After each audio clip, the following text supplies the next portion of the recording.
Now let's get into something a little more interesting. Well, less heartwarming, but just as interesting. Amazon, because Amazon can't just Okay, like whoa, Jeff whoa, whoa, Bezos. whoa, whoa, whoa, whoa. Hard stop. We went from giving money away to Amazon. Amazon's the direct opposite of giving money away. Jeff Bezos and Amazon is Well, we're all gimme, giving gimme, our money away to gimme, Amazon. gimme, gimme, gimme, gimme. Yeah. But anyway, I I don't digress. know if that's true. They have some sort of component of like Amazon Smiles or something where they give part of your. I don't know. Yeah, they share revenue, and yeah, I do that for the middle school, and for them. But anyway, go ahead. You with your kid's school, yikes, guy. Shut up. You're an idiot. Amazon is acquiring Wondery, which is a large podcasting network, which, for those of you who don't know, was where the Barstool podcast Call Her Daddy, which was super huge. It was a big controversy. I never listened to the podcast because I'm a straight guy, and it's unlistenable garbage. Okay, can the straight guy, However, any guy or girl could listen, or what? I don't, or them. And for those reasons, I'm out. Oh, okay. Can listen to that podcast and enjoy it. You do not have to be male, female, or other. Okay. Okay. So I'm send saying all your comments to Danny at upyours.com. That's correct. Mm-hmm. What's interesting is Wondery was where Suit Guy took the podcast to try and bring it because he's like, anyways, if you know the story, you know what I'm saying. Mm-hmm. Wondery is a huge company, and it was They started out with like crime podcasts, right? Like didn't that make their niche footprint was these big time crime podcasts for chicks, and stuff like that. Yeah. Come on, man. You're gonna send your email to Danny at upyours.com. I'm going to get him an email address that we're going to put on here on the bottom, just so that when he says this crazy stuff, like I'm not a chick, y'all can all email him. I don't want any part of it. That's not crazy. That's not a crazy thing to say. Those are facts. Go ahead.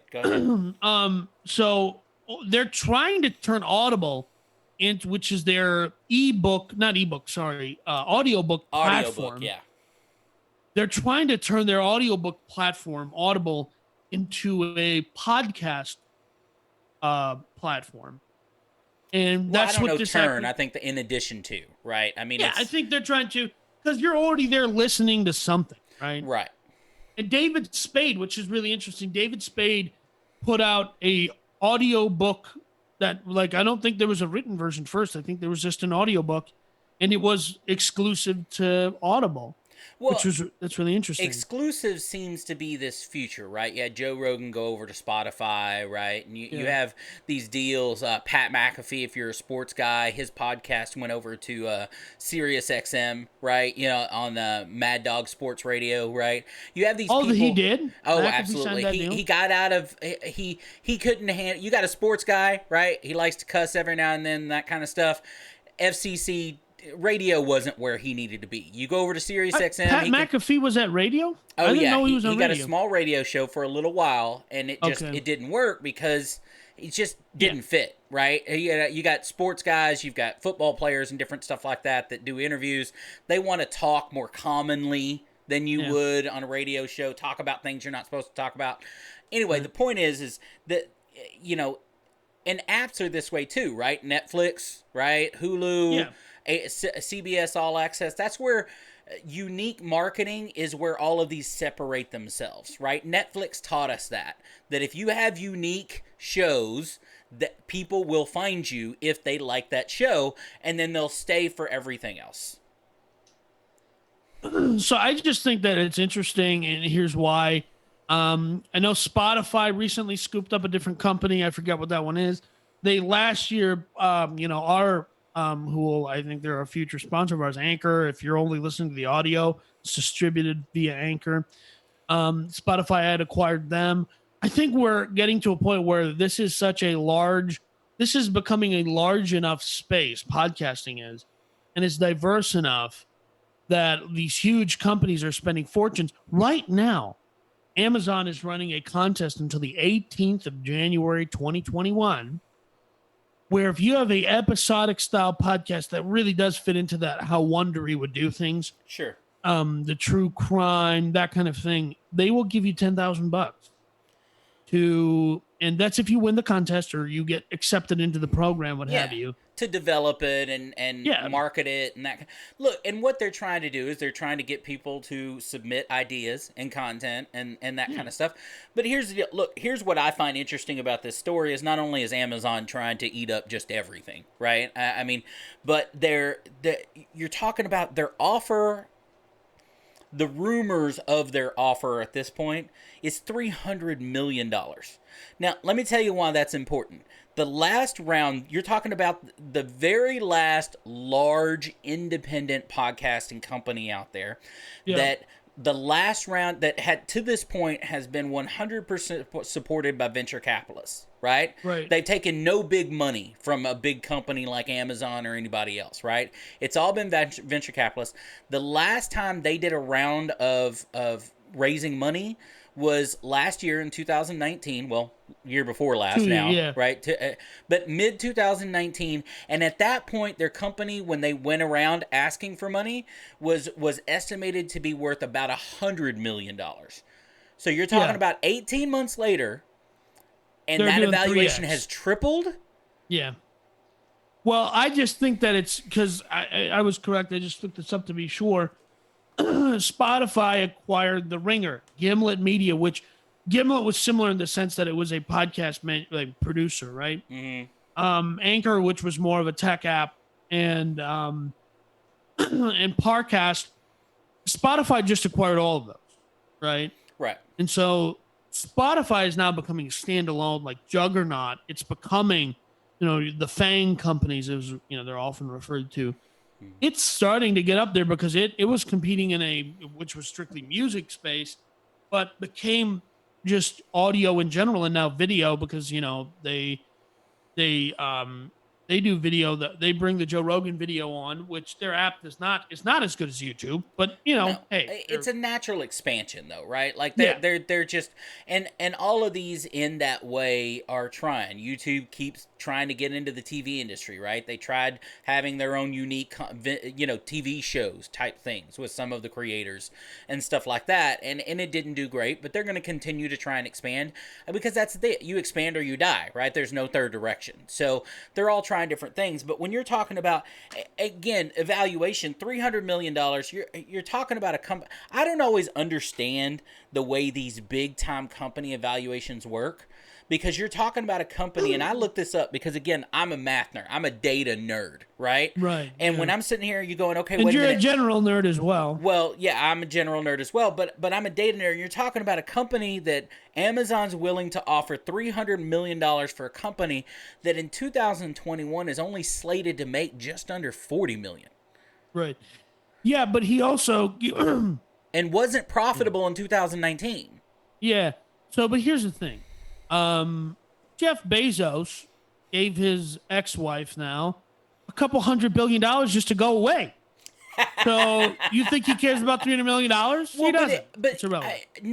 There's something to be said about people with money and the old it's just a nickel story, right? Yeah. But you still company. Look, another company is going to use this sale. Right, that's the way it works in business, right? That's the way it works in the NFL or anything else that has value. That podcasting company had 300 shows and was worth $300 million. I have 300 shows, right? So I should be worth at least $250. I mean, that's how these things work. We use other sales, so it's more complicated than that. Like there's speaking of Joe Rogan, he had Andrew Schultz on, very funny comedian. Mm-hmm. He was just talking about he didn't really understand until recently, like how the existing marketplace that we have is like not real free market capitalism. It's fake. It's cronyist kind of thing. And what he was saying is like, yeah, like these venture capitalists go pump this thing up to the moon and they go take it public. And that's basically, not in this situation, but in other situations, that's how the venture capitalists, because they pumped it up for, we'll talk about this in our next story, but they'll pump it up and be like, yep, it's worth $100 billion. It's losing $2 billion a year, but somehow because of how they invested the money and how they juxtaposed their investment, mm-hmm. and then they take it public on those inflated data points. Well, not just inflated data points, but the future thought, right? Every business has a business plan of projected when is it going to go. Even in this, right? If they raised funds, you said in 2019, they raised around in 2019 at $100 million value. Mm-hmm. Those investors that I don't know who was investing at that point, but they're early investors. Everybody is looking at this 300 million and going, yeah, let's take it.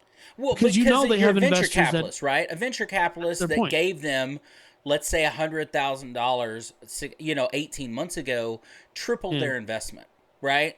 At least the venture capitalists that got in before that probably multiplied it by 10. Right. And then before that, multiplied it by 100. Right. And that's the way it works. That's why venture capitalist firms carry such high risk, is the high potential of return. Right. Yeah. And those venture capitalists that invested in this Ballpark Run, which, oh, by the way, covers the 99 other ones that didn't. That lost. Right. And not only does it cover them, they've made more money off of this one than they lost on those other ones. Of course, right? That's the business. That's the venture capitalist business. But you're talking about $40 million in revenue, right? And it adds to. But here's what Amazon is looking at, and I think this goes to why you pay $300 million for something like this. Is it's slated to make $40 million in 2021, but they expect that to be 80 or 100 million next year, and then 300 million the next year. So a company like Amazon can wait 2, 3, 5, 7 years for it to turn into what they wanted to. You know what I mean? For their return on investment, right? So it'll make money it'll be clear to profit for them by year 3. Yeah, and it's not even that in Amazon's head. I don't think it's, if we want to be in this space, if we want to compete, we don't want someone else to buy them.